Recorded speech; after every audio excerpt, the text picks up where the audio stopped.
राष्ट्रपति रामनाथ कोविंद ने राष्ट्रपति भवन में आयोजित रक्षा अलंकरण समारोह में प्रदान किए सैन्य पुरस्कार। 55 सैन्य अधिकारियों को किया सम्मानित।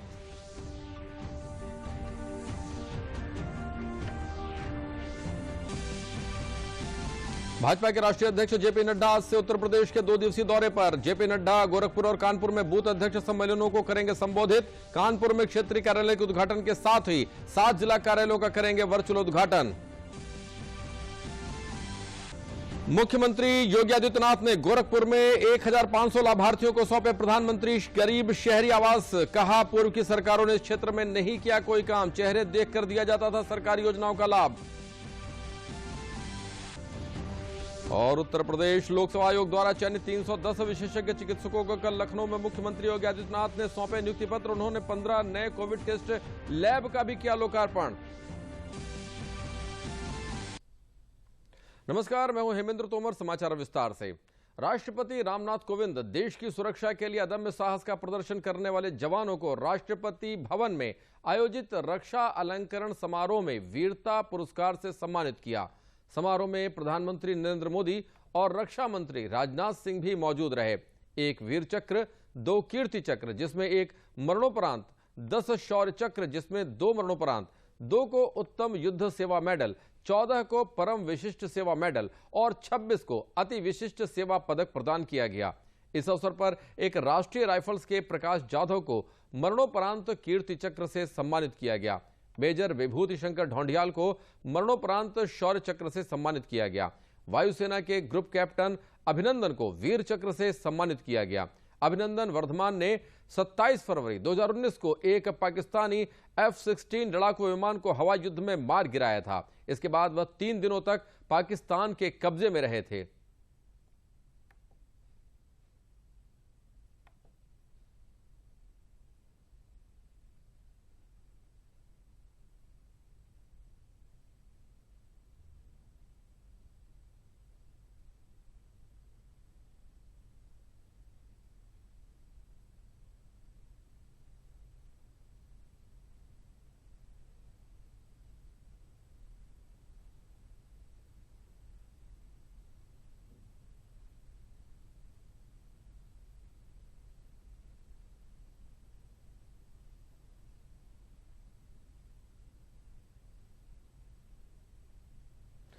भारतीय जनता पार्टी के राष्ट्रीय अध्यक्ष जेपी नड्डा आज से 2 दिवसीय प्रवास पर उत्तर प्रदेश के दौरे पर हैं। प्रदेश के दौरे के पहले दिन भाजपा अध्यक्ष जेपी नड्डा ने गोरखपुर में मुख्यमंत्री योगी आदित्यनाथ के साथ गोरखनाथ मंदिर दर्शन किए। जेपी नड्डा गोरखपुर और कानपुर में बूथ अध्यक्ष सम्मेलनों को संबोधित करेंगे और कानपुर में क्षेत्रीय कार्यालय के उद्घाटन के साथ ही 7 जिला कार्यालयों का भी वर्चुअल उद्घाटन करेंगे। दोपहर 3 बजे गोरखपुर में बूथ अध्यक्ष सम्मेलन को संबोधित करेंगे, जबकि शाम को 4:30 बजे गोरखपुर एयरपोर्ट के निकट वनटंगिया परिवारों के साथ संवाद करेंगे।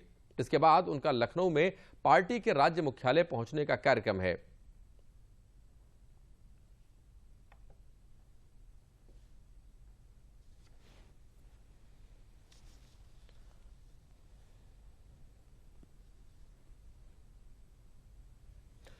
केंद्रीय स्वास्थ्य मंत्री मनसुख मांडविया ने आज मणिपुर, मेघालय, नागालैंड और पुडुचेरी में कोविड विरोधी टीकाकरण की योजना और प्रगति की समीक्षा करने के लिए आज बैठक की। इन स्थानों पर 70% से कम लोगों को टीके की पहली खुराक मिली है। सरकार ने महीने भर चलने वाली हर घर दस्तक मुहिम शुरू की है, जिसके तहत लोगों को घर घर जाकर टीका लगाया जा रहा है। स्वास्थ्य और परिवार कल्याण मंत्रालय के मुताबिक देश में कोरोना के मामलों में लगातार कमी आई है।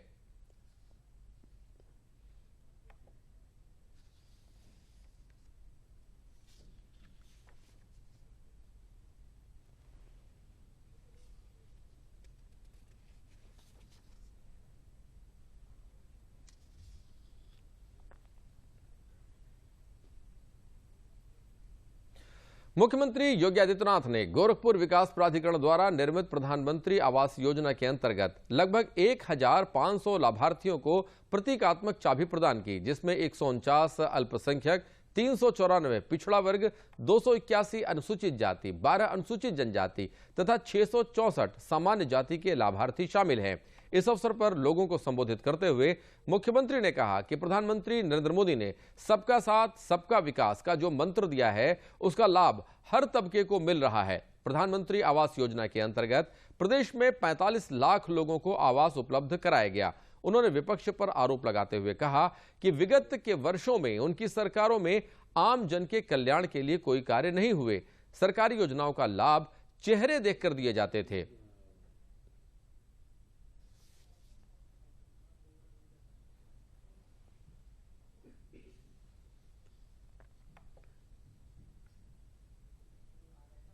प्रधानमंत्री आवास योजना, अब तक हम लोग प्रदेश में 43 लाख परिवारों को एक एक आवास उपलब्ध करा चुके हैं। भाइयों बहनों, ये आवास पहले भी प्राप्त हो सकता था। प्रदेश में आजादी के बाद सर्वाधिक समय तक कांग्रेस को शासन करने का अवसर प्राप्त हुआ था। 4 बार समाजवादी पार्टी को प्रदेश के अंदर शासन करने का अवसर प्राप्त हुआ था। 3 बार बहुजन समाजवादी पार्टी को भी शासन करने का अवसर प्राप्त हुआ था। तब तो योजनाओं का लाभ किसी गरीब को नहीं मिल पाता था। तब तो चेहरा देख करके कुछ चुनिंदे लोगों को लाभ दे करके बाकी ये मान लिया जाता था कि बाकी और लोगों ने प्राप्त कर लिया है। अकेले उत्तर प्रदेश में 43 लाख लोगों को हम लोगों ने अब तक आवास की सुविधा उपलब्ध करवाई है। और अगर मैं केवल शहरी क्षेत्र में गोरखपुर के अंदर लाभार्थियों की सूची उपलब्ध कराऊं तो 34,228 लोगों को अब तक हम लोगों ने आवास की सुविधा गोरखपुर में शहरी क्षेत्र में मात्र दी है। यानी 4.5 वर्ष में 34,228 से अधिक ऐसे लोग थे जिनके पास अपना आवास नहीं था। उनको आवास की सुविधा का लाभ दिया जाना चाहिए था, लेकिन पिछली सरकारों के पास इतनी फुर्सत कहां थी कि उनके बारे में सोच सके। केंद्रीय गृह और सहकारिता मंत्री अमित शाह ने आज वीडियो कॉन्फ्रेंसिंग के जरिए मणिपुर में रानी गैदिनल्यू आदिवासी स्वतंत्रता संग्राम सेनानी संग्रहालय के लिए आधारशिला रखी। इस कार्यक्रम में मणिपुर के मुख्यमंत्री एन बीरेन सिंह, केंद्रीय जनजाति मंत्री अर्जुन मुंडा और अन्य गणमान्य व्यक्ति उपस्थित रहे। मित्रों, आज ये वर्ष हमारे आजादी का अमृत महोत्सव का वर्ष। हमारी आजादी को 75 साल होंगे और अभी अभी देश के सम्माननीय प्रधानमंत्री जी ने 15 नवंबर को धरती आबा भगवान बिरसा मुंडा की जन्म जयंती के दिन हर वर्ष 15 नवंबर को जनजातीय गौरव दिन के रूप में मनाकर देश की संस्कृति की रक्षा के लिए और देश के स्वतंत्रता के लिए जो आदिम जाति समाज का योगदान है, वो योगदान को गौरव प्रदान करने का काम किया।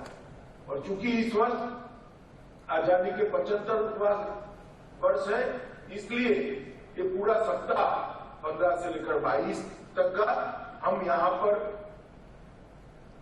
आदिजाति गौरव सप्ताह के रूप में मना रहे हैं। और उसके अंतिम दिन एक बहुत बड़ा सम्मान है मेरे लिए कि रानी मां के नाम के साथ जुड़कर एक म्यूजियम का आज शिलान्यास किया गया है, जिस म्यूजियम में सारे स्वतंत्रता सेनानियों को याद किया जाएगा। मुझे कवि श्री कृष्ण सरल की कुछ पंक्तियां याद आती हैं। पूजे न शहीद गए तो फिर आजादी कौन बचाएगा, धरती को मां कहकर मिट्टी माथे से कौन लगाएगा। रानी मां को याद कर फिर से एक बार मैं उनको श्रद्धांजलि देता हूं कि आपसे हम सभी प्रेरणा लेते हैं, आने वाली पीढ़ियां भी प्रेरणा लेगी, क्योंकि आपको आप जन्म से रानी नहीं, ना रानी का खिताब आपको किसी ने दिया, मगर जिस तरह से आपने स्वतंत्रता संग्राम के अंदर हिस्सा लिया, आज पूरा देश आपको रानी मां कहकर सम्मानित करता है। उत्तर प्रदेश लोक सेवा आयोग द्वारा चयनित 310 विशेषज्ञ चिकित्सकों को रविवार को लखनऊ में मुख्यमंत्री योगी आदित्यनाथ ने नियुक्ति पत्र वितरित किए। इस अवसर पर उपस्थित लोगों को संबोधित करते हुए मुख्यमंत्री ने कहा कि व्यवसायीकरण की वजह से धरती के भगवान का सम्मान कम हुआ है, जिसे हमें पुनः बहाल करना है। इस अवसर पर उन्होंने 15 नए कोविड टेस्ट लैब का लोकार्पण किया। उन्होंने कहा कि अभी तक प्रदेश में कोविड जांच के लिए 45 लैब संचालित हो रहे थे और अब 60 हो गए। मुख्यमंत्री ने कहा कि जल्द ही बाकी जिलों में भी कोविड टेस्ट लैब शुरू हो जाएगी।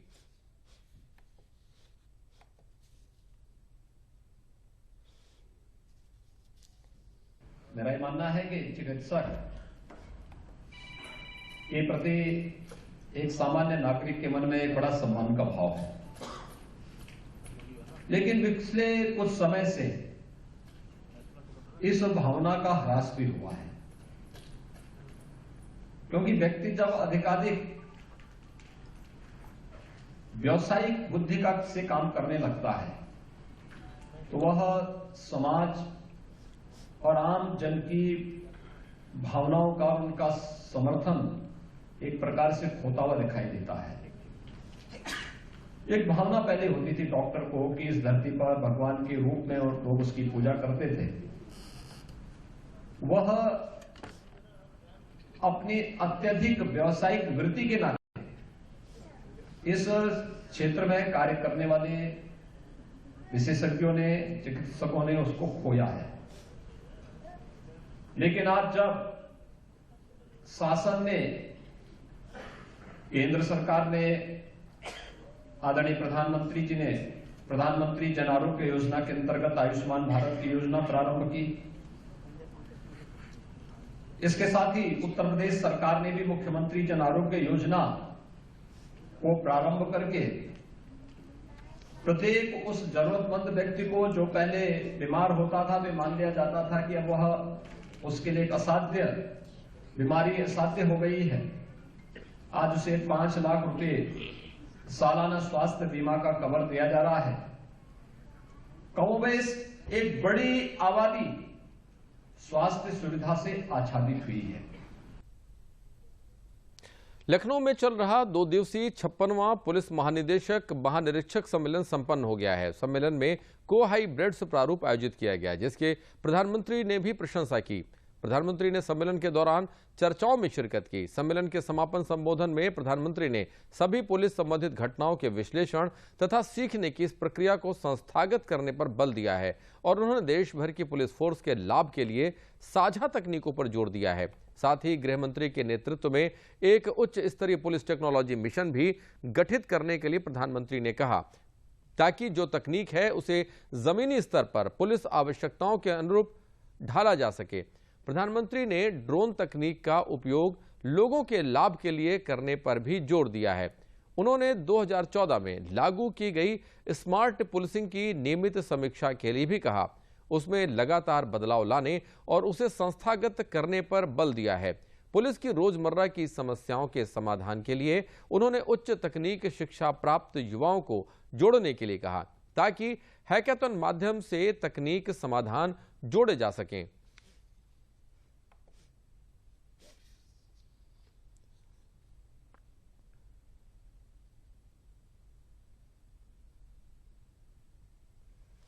कोविड महामारी के खिलाफ टीकाकरण अभियान के तहत देश में अब तक 116 करोड़ 72 लाख से अधिक टीकों की खुराक दी जा चुकी है।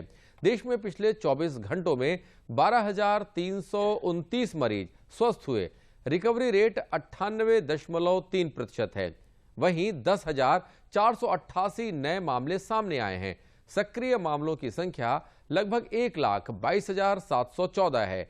आईसीएमआर में महामारी विज्ञान और संक्रामक रोग विभाग के प्रमुख डॉक्टर समीरन पांडा ने बताया कि शोध में ऐसा कुछ नहीं पाया गया कि 6 महीने बाद किसी व्यक्ति को कोविड की बूस्टर डोज की जरूरत पड़ेगी।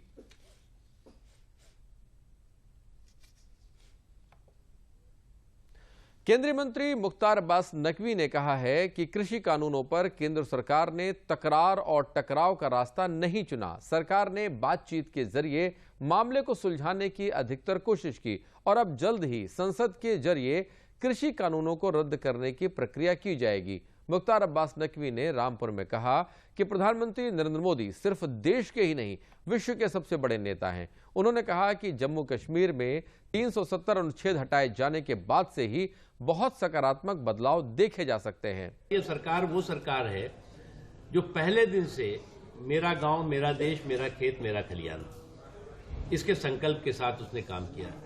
कृषि का बजट लगातार बढ़ता गया। जो एमएसपी है वो एमएसपी मिनिमम सपोर्ट प्राइस के बजाय मैक्सिमम सपोर्ट प्राइस बनी। लेकिन ये बहुत बड़े जो लीडर होते हैं, विश्व के दुनिया के सबसे लोकप्रिय नेता का ये निर्णय है, और मैं मानता हूं कि एक बड़े नेता का एक बहुत ही बड़ा और कड़ा फैसला है। ताजनगरी आगरा में आज केंद्रीय विधि एवं न्याय राज्य मंत्री एसपी सिंह बघेल महिलाओं की सुरक्षा और उनके अधिकारों को लेकर सीधा संवाद कार्यक्रम में शामिल हुए। एक निजी क्लब द्वारा आयोजित कार्यक्रम में एसपी सिंह बघेल द्वारा महिलाओं पर होने वाले अत्याचार के साथ साथ दहेज, घरेलू हिंसा, तलाक, बलात्कार जैसे विषयों पर महिलाओं से सीधा संवाद कर उनकी सुरक्षा और कानून के अधिकारों के बारे में जानकारी दी गई। इस कार्यक्रम के बाद उन्होंने मीडिया से बातचीत में अखिलेश यादव के जिन्ना वाले बयान पर प्रतिक्रिया देते हुए कहा कि जिन्ना ने देश का बंटवारा किया और खलनायक हैं। अखिलेश यादव ने जिन्ना की महात्मा गांधी और जवाहरलाल नेहरू के बराबर तुलना की है। इससे बड़ा अपमान नहीं हो सकता।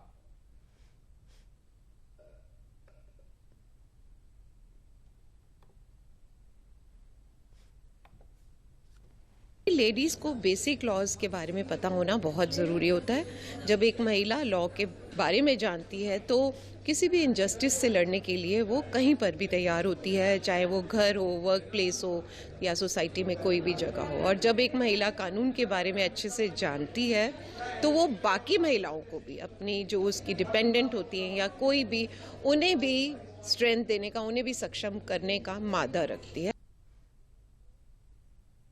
बुंदेलखंड की वीरांगना झलकारी बाई का जन्मदिवस जालौन में आज हर्षोल्लास से मनाया गया। इस अवसर पर जालौन के जिला मुख्यालय उरई में झलकारी बाई की जयंती पर टाउन हॉल स्थल से बैंड बाजों के साथ भव्य शोभा यात्रा निकाली गई। शोभा यात्रा में स्कूली बच्चों को वीरांगना झलकारी बाई एवं सैनिकों के रूप में सजाया गया। जिला कार्यक्रम का शुभारंभ जिला पंचायत अध्यक्ष घनश्याम अनुरागी ने झलकारी बाई की प्रतिमा पर माल्यार्पण कर किया। इस अवसर पर वक्ताओं ने कहा कि झलकारी बाई हमारे समाज की गौरव हैं। उनका बलिदान इतिहास के पन्नों पर स्वर्णिम अक्षरों में अंकित रहेगा।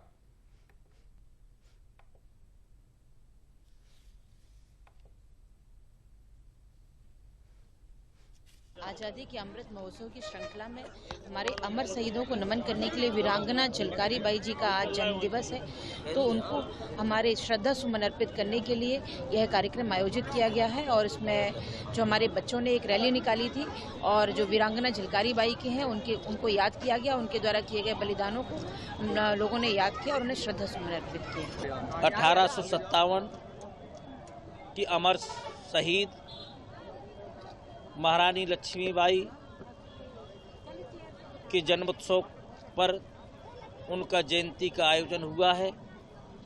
चूँकि आज़ादी का 75वां वर्ष पूर्ण हुआ है और इस 75वें वर्ष में भारत सरकार, प्रदेश सरकार द्वारा अमृत महोत्सव मनाया जा रहा है। हम ऐसे महान अमर सपूतों को प्रणाम करते हैं, उनके चरणों को नमन करते हैं।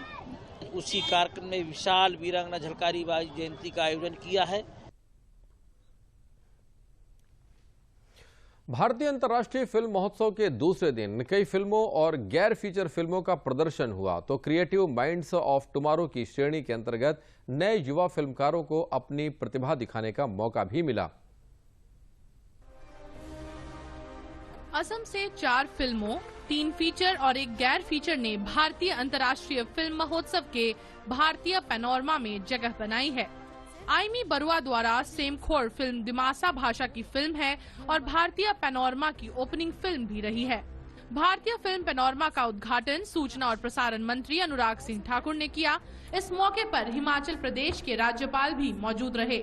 इस मौके पर फीचर फिल्म सेमखोर के कलाकारों ने अपनी खुशी जाहिर की और वहीं गैर फीचर फिल्म श्रेणी के फिल्म वेद द विजनरी के निर्देशक राजीव प्रकाश ने भी इफ्फी के मंच तक पहुंचने पर प्रसन्नता जाहिर की।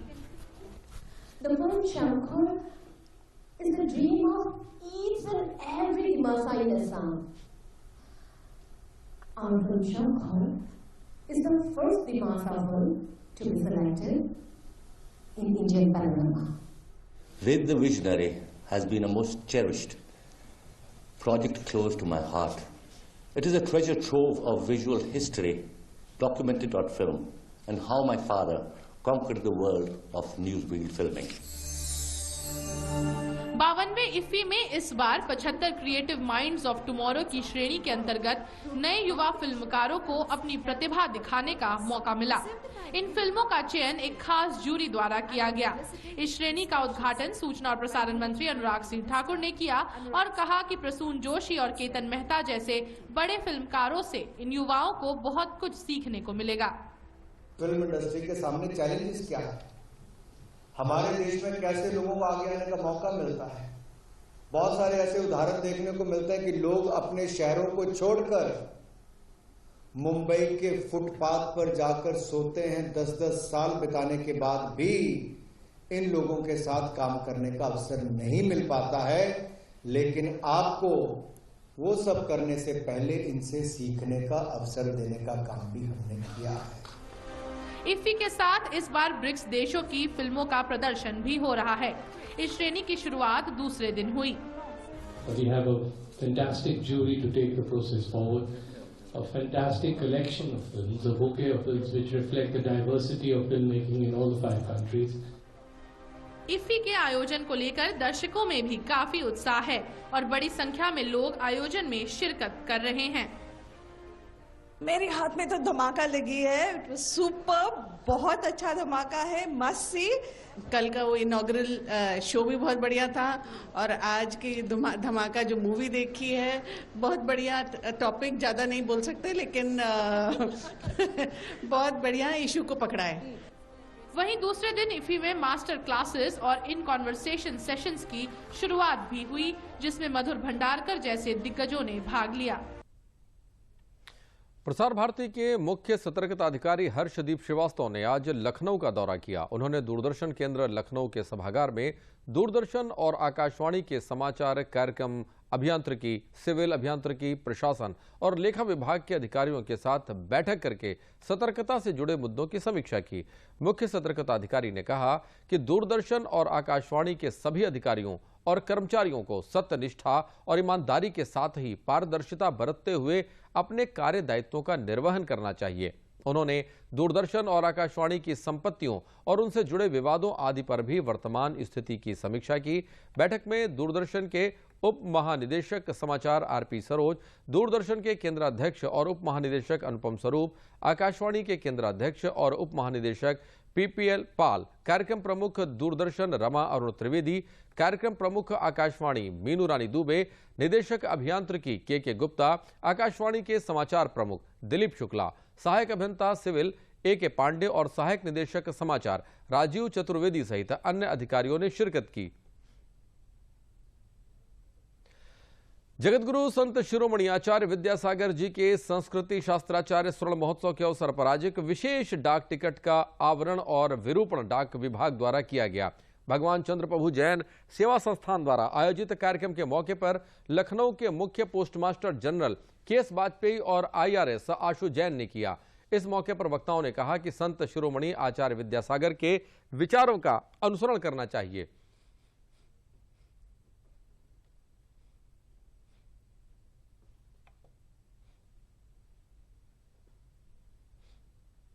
महागुरु जगत गुरु संत शिरोमणि दिगंबराचार्य विद्यासागर जी महाराज के संस्कृत शासनाचार्य स्वर्ण महोत्सव 2020-21 के उपलक्ष्य में डाक विभाग द्वारा एक विशेष कवर का आवरण एवं विमोचन किया गया। हम लोग आज इस मौके पर आचार्य जी को एक विभाग की तरफ से विशेष कवर के रूप में श्रद्धा सुमन अर्पित करने के उपलक्ष्य में यहाँ पर एकत्र हुए और इस अवसर पर सभी विद्वज्जनों ने सभी तरह से आचार्य जी के जीवन कृत्यों पर सम्यक प्रकाश डाला और हम लोगों ने इस अवसर पर उन्हें यहाँ श्रद्धा सुमन अर्पित किए। भारत सरकार द्वारा प्रशासनिक सेवाओं में कार्यक्षमता और त्वरित निर्णय की क्षमता को और ज्यादा विकसित करने के लिए शुरू किए गए कर्मयोगी मिशन को प्रदेश के पूर्व प्रशासनिक अधिकारियों ने सराहना की है। उत्तर प्रदेश के पूर्व मुख्य सचिव आलोक रंजन द्वारा लिखित पुस्तक making a difference the IAS as a career के विमोचन के अवसर पर आलोक रंजन ने कही। इस मौके पर उन्होंने कहा कि यह किताब आईएएस बनने का सपना सजोए युवाओं को प्रेरणा के साथ ऊर्जा भी देगी।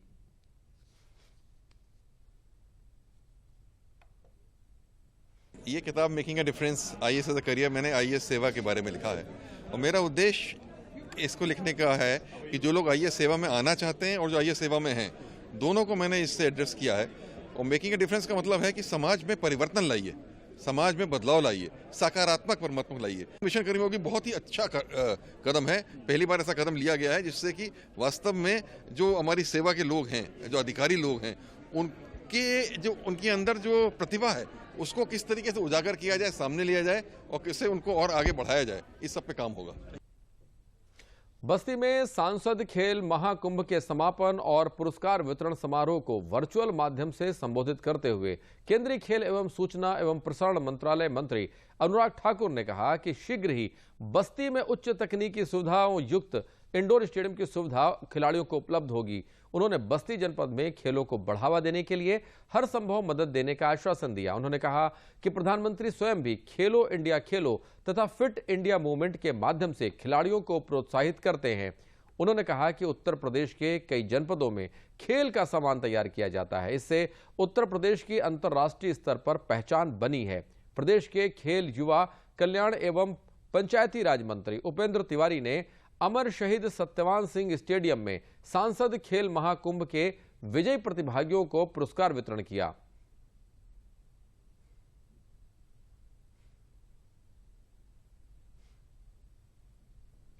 बस्ती की आवाज बनकर गूंजता है और जब युवाओं की प्रतिभा को निखारने के लिए, उनको एक ऐसा प्लेटफॉर्म देने के लिए जहां पर वो खेले भी और आगे भी बढ़े, तो पढ़ाई भी और खेल भी, ये दोनों बहुत आवश्यक। पढ़ाई भी हमें जीवन में आगे बढ़ने का मौका देती है, तो खेल भी आज एक करियर के रूप में लोग लेने लगे। हमारा प्रयास है कि ग्रामीण पृष्ठभूमि के खेल को और ग्रामीण पृष्ठभूमि के खिलाड़ी को उचित प्रोत्साहन मिलाए, उचित प्लेटफॉर्म उपलब्ध कराया जाए, उनको आगे बढ़ने का अवसर दिया जाए। और इस खेल महाकुंभ के माध्यम से आने वाले समय में हमारा प्रयास है कि हमारे बस्ती के नौजवान राज्य स्तर पर, राष्ट्रीय स्तर पर और अंतर्राष्ट्रीय स्तर पर उनको खेलने का अवसर मिले, वो वहाँ पर सफल हों। इस दृष्टि से प्रयास किया गया है। गाजियाबाद में उत्तर प्रदेश के 5वें आधार सेवा केंद्र का उद्घाटन केंद्रीय राज्य मंत्री जनरल वीके सिंह एवं केंद्रीय राज्य मंत्री राजीव चंद्रशेखर द्वारा संयुक्त रूप से किया गया। यह आधार सेवा केंद्र भारतीय विशिष्ट पहचान प्राधिकरण द्वारा इलेक्ट्रॉनिक्स और आईटी मंत्रालय के अंतर्गत स्थापित किया गया है। यह आधार सेवा केंद्र सार्वजनिक अवकाश को छोड़कर सप्ताह के 7 दिन सुबह 9:30 बजे से शाम 5:30 बजे तक खुला रहेगा। पूरे भारतवर्ष में इस तरह के 122 शहरों में कुल 166 केंद्र स्थापित किए जाने की योजना है। गाजियाबाद का यह केंद्र आगरा, लखनऊ, प्रयागराज और मेरठ के बाद उत्तर प्रदेश में 5वां केंद्र होगा। इस केंद्र के माध्यम से सरकार का लक्ष्य नागरिकों को वन स्टॉप सेंटर पर आधार से संबंधित सभी सेवाएं प्रदान करना है। इस मौके पर केंद्रीय मंत्री जनरल वीके सिंह ने कहा कि इस आधार केंद्र की क्षमता 1000 व्यक्तियों की प्रतिदिन की है। यहां के स्थानीय निवासियों को अपने आधार को अपडेट कराने हेतु अन्य स्थानों पर जाने की आवश्यकता नहीं पड़ेगी।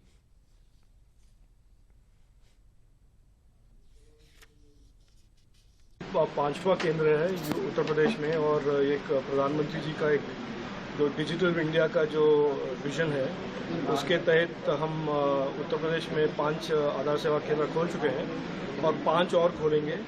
और आधार एक बड़ा इम्पोर्टेंट सा एक स्ट्रक्चरल बेसिस बन गया है जिससे हम प्रधानमंत्री जी के विजन के द्वारा ये डायरेक्ट बेनिफिट ट्रांसफ़र का जो corruption less seamless direct benefit transfers होते हैं बेनिफिशरीज के अकाउंट में, तो आधार के तहत आज 500 सेंट्रल और स्टेट स्कीम्स जोड़ गए हैं।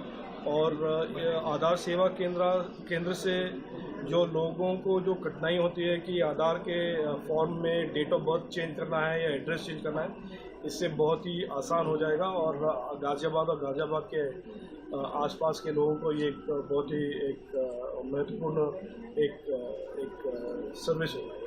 गाजियाबाद का पहला ऐसा आधार सेवा केंद्र है जहां पे प्रतिदिन 1000 लोगों का आधार बनाया जा सकता है जी। और ये आधार सेवा केंद्र आपने देख लिया है पूरे तरीके से वातानुकूलित है। दूरदर्शन उत्तर प्रदेश लखनऊ में कार्यरत वरिष्ठ अभियांत्रिकी सहायक उमेश कटियार का लंबी बीमारी के बाद निधन हो गया। वह लगभग 51 वर्ष के थे। स्वर्गीय उमेश ने दूरदर्शन के विभिन्न केंद्रों पर अपनी 32 साल की सेवाएं प्रदान की। लखनऊ दूरदर्शन केंद्र में कटियार पिछले 8 वर्षों से कार्यरत थे। इसी के साथ समाचार समाप्त हुए। नमस्कार।